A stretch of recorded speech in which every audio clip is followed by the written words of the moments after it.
찬송가 93장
예레미야 23장 5절로 8절 말씀 한 목소리로 봉독하겠습니다. 여호와의 말씀이니라. 보라, 때가 이르리니 내가 다윗에게 한 의로운 가지를 일으킬 것이라. 그가 왕이 되어 지혜롭게 다스리며 세상에서 정의와 공의를 행할 것이며 그의 날에 유다는 구원을 받겠고 이스라엘은 평안히 살 것이며 그의 이름은 여호와 우리 공의라 일컬음을 받으리라.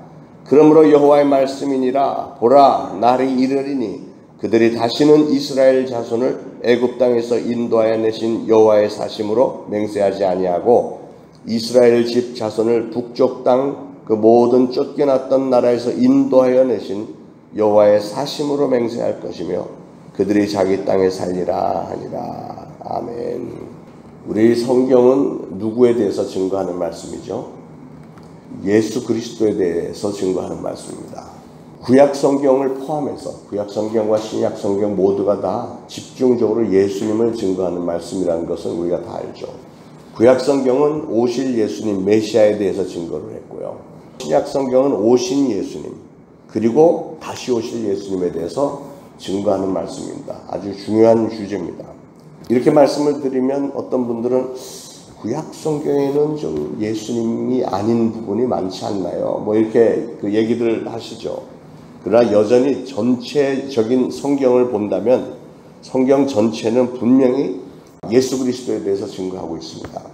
구약 성경의 어떤 부분은 보면은 예수님하고는 전혀 상관이 없어 보이는 내용도 없지 않아 있죠. 근데 그것은 어떻게 생각하면 되냐면 이렇게 예수님의 초상화가 있다. 예수님이 사진을 찍었다. 그럼 그 사진에는 예수님만 있는 게 아니고 뒤에 있는 구름이 흘러가는 배경, 나무도 자라고, 또는 목양실에 있으면 목양실 뒤에 있는 책장에 책들 꽂혀 있고 책 제목들 뭐 이런 식으로 이렇게 배경 하나하나가 잘 연구를 해보면 전부 예수님에게 집중이 되고 있는 그런 겁니다.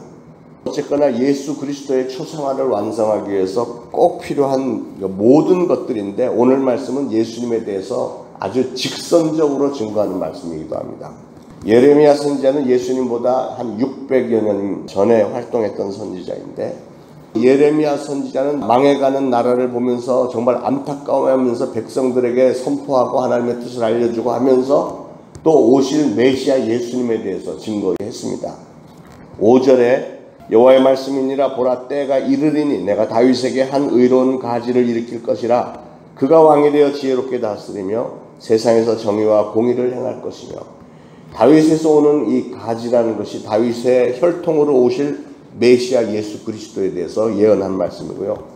6절에 그날에 유다는 구원을 받겠고 이스라엘은 평안히 살 것이며 그의 이름은 여호와 우리 공이라 일컬음을 받으리라. 너무나도 분명하게 예수님, 오실 예수님에 대해서 증거하는 말씀이죠. 예레미야 선지자는 패망해가는 남조 유다, 하나님의 뜻대로 행하지를 않고 하나님을 섬기지 않고 우상을 섬기는데 너무 깊이 빠져 있었고, 그러다 보니까 그 사회가 전부 거짓투성이, 음란투성이, 정욕투성이, 하여튼 범죄로 가득한 사회가 되어버렸기 때문에, 그래서 하나님은 드디어 심판을 하시는데 거기에 대해서 자기 민족, 자기 나라가 망해가는 것을 슬퍼하면서, 그래서 외친 말씀이 오로지 하나님이 주신 의를 받아들이고 지키고 행하는 것이, 그것이 바로 우리의 살 길이요 우리의 지혜다, 우리의 평화를 이루는 기초다, 이렇게 예레미야 선지자는 외쳤습니다.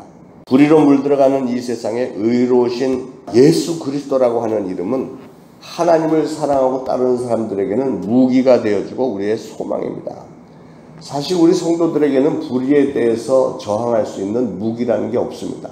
제가 목사가 되고 보니까 기가 막힌 것은, 사람들이 저에게 말도 안 되는 공격을 해대고 뭐 무력을 쓰고 해도 맞서서 싸울 수 없어요. 맞서서 싸우면 한 방이면 끝나는데 믿습니까? 그런데 맞서 싸울 수가 없어. 그렇잖아요. 목사가 막 언성을 올리면서 싸웠다, 불의하다고 해서 맨날 길거리에 나서 시위나 하고 막 이렇게 한다 그러면 이게 목사가 할 일이 아니죠. 목사는 하나님 말씀 전하고 하나님의 의를 증거하고 또 사랑을 베풀고 이래야 되는 사람인데 맞서서 싸울 수 없는 상황이에요. 만약에 불의한 사람이 여기 막 들어와서 소리를 지르고 한들 제가 뛰어나가서 때리겠습니까? 칼을 휘두르겠습니까? 무슨 총을 쏘기를 하겠습니까? 할 수가 없어요.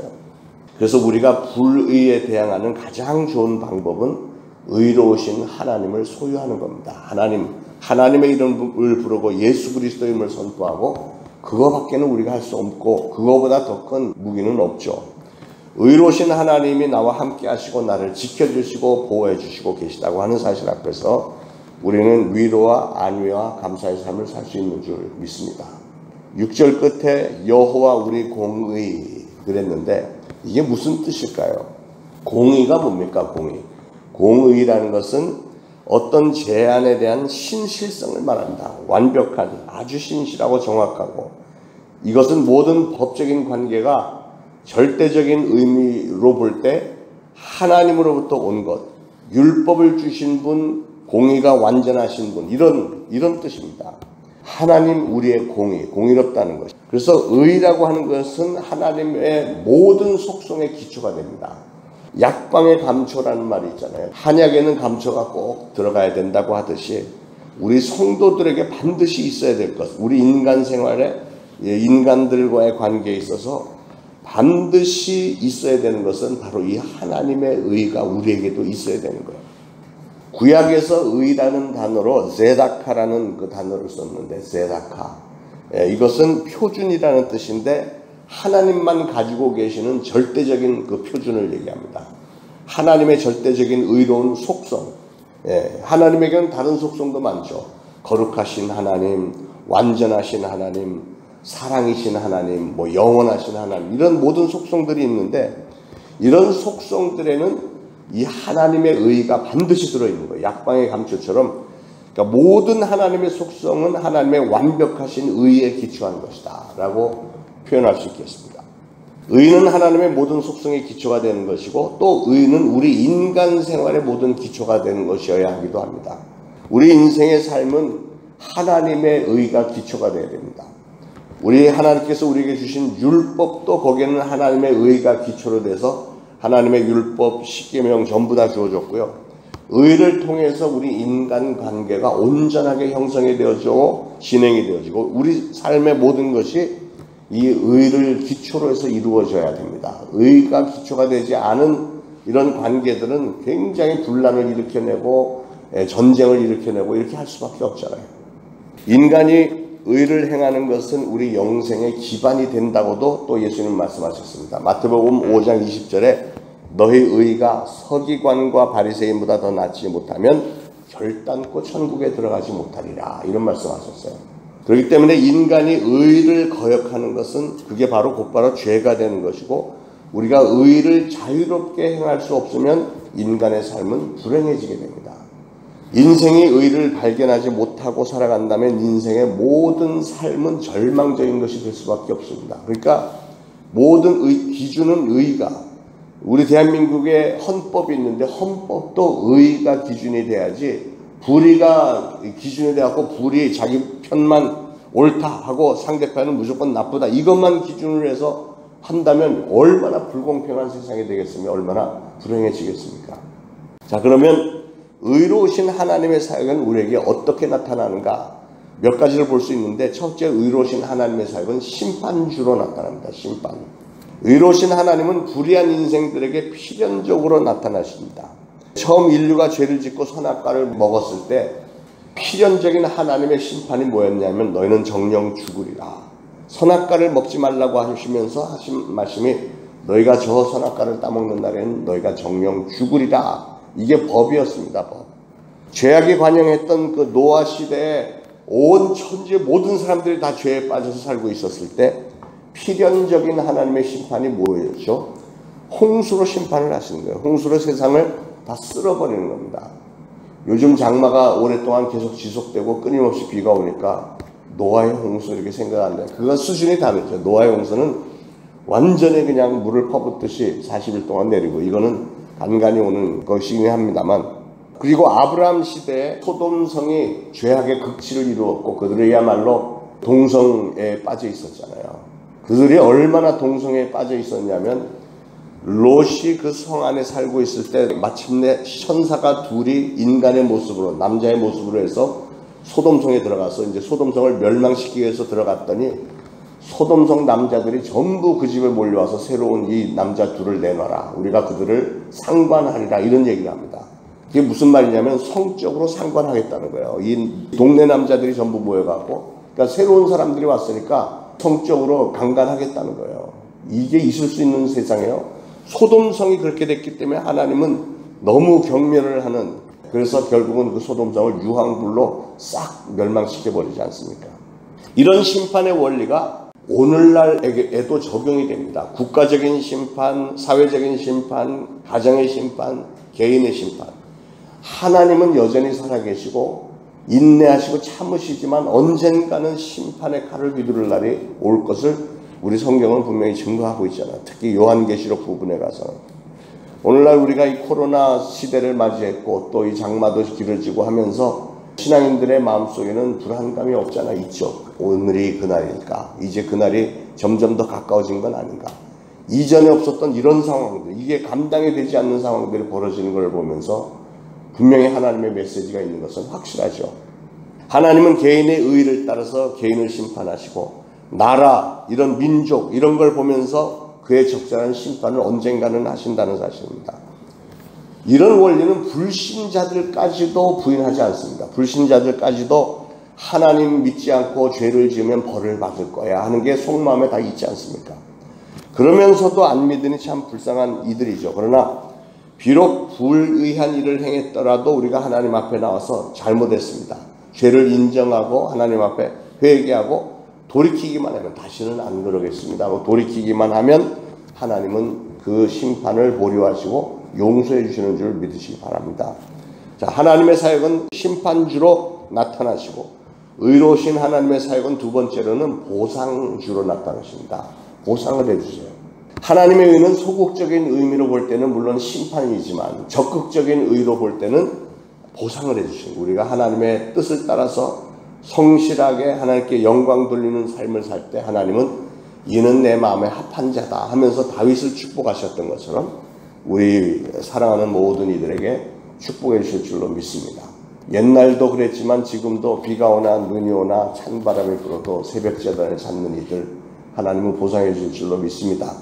세 번째로 우리 의로우신 하나님은 구원주로 나타나십니다. 구원주. 의로우신 하나님이 인생에 나타나시는 최대의 의가 무엇이냐면 바로 하나님의 독생자 예수 그리스도를 인간의 몸으로 이 땅에 보내주신 그 사건, 성육신 사건입니다. 그리고 그 예수님을 통해서 우리 인간들을 위한 속죄 사역을 하셨고 그리고 부활하시고 재림하실 사건. 하나님은 불의한 인간들에게 십자가 공로를 통해서 모든 불의를 일단은 깨끗하게 씻어주셨기 때문에 누구든지 내 죄를 대신해서 죽으신 그 예수님을 내 주로, 내 주인으로 영접하기만 하면 우리도 의로운 자라는 칭호를 받게 되었습니다.